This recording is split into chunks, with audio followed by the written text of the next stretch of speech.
Good evening, C3 parents, and I just quickly want to make sure that we are live on where we're supposed to be live.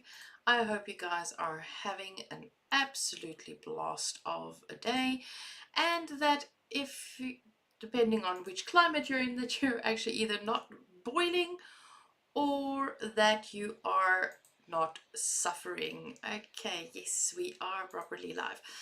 All right, so tonight we are going to chat about shopping without tantrums, 3 tips. Keep on watching to the end. Let's roll the credit.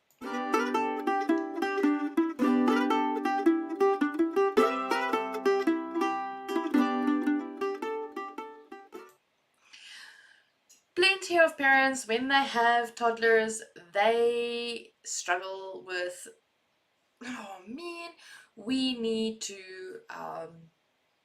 go to the shops and we want our kids not to have a tantrum, and we want to get the shopping done, and we don't want any argument or any fighting. And it's very difficult, especially when our kids start wanting to participate in the shopping trip.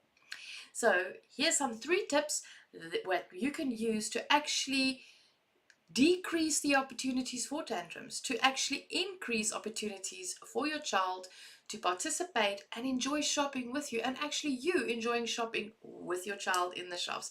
So number one, the first tip is make sure that your child is in a good space. So before you go to the shops, make sure that your child is rested, fed, used, like emptied their bladder, that they're in a good space. Now, obviously, not every time that you go to the shops with your child, you will necessarily be able to catch them in a good moment where all their self-regulation needs have been met, but try to catch it on those moments, because it makes it easier for a child when they are feeling regulated to actually handle the prospect of hearing the word no, or not being able to buy whatever they are interested in.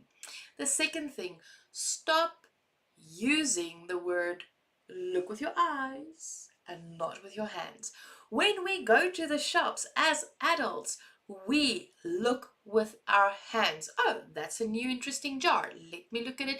Take it off the shelf. I look at it and go, hey, this is new cherries, or this is new gherkins, or whatever is new. So we take it, we look at it, and then we put it back on the shelf.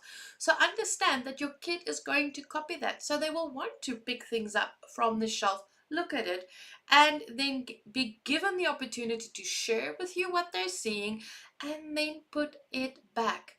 Do not assume every time that your child picks up something from the shelf that they want to buy it. Create the opportunity. Don't create the narrative in their head that, oh, if you touch something, like touch buy. Don't create that narrative, because every time you react as if them touching something means that you have to buy it, you create the narrative and the association in your child's brain.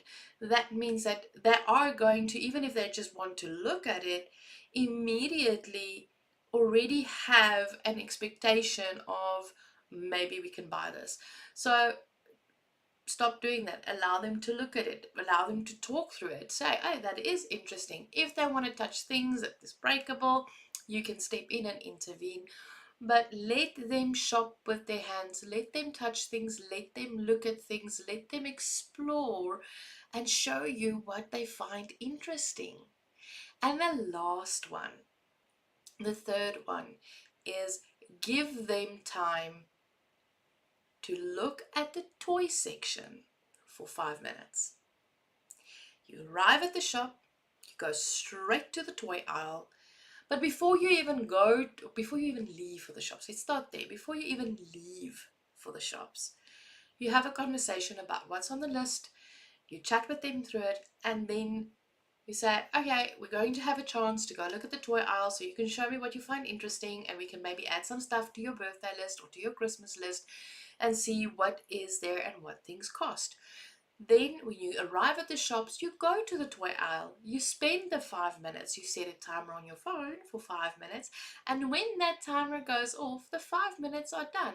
But while they are looking and gushing over the toys, you can gush with them, say, oh, that's interesting, and all of that. And when the 5 minutes are done, then you can say, okay, guys, let's quickly get the shopping done.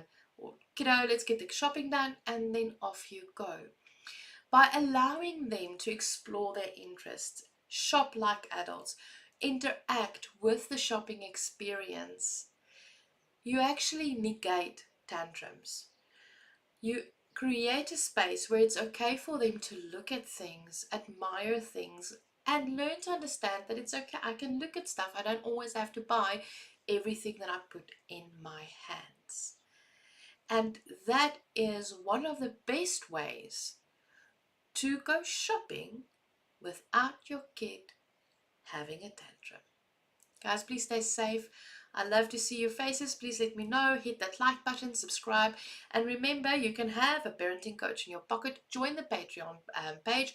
You can support us. You get coaching calls. There's podcasts. Join the Patreon community and come join parents with a like-minded view of let's raise kids that don't have to heal from their past. Have a good one. Stay safe, and I'll see you guys next week.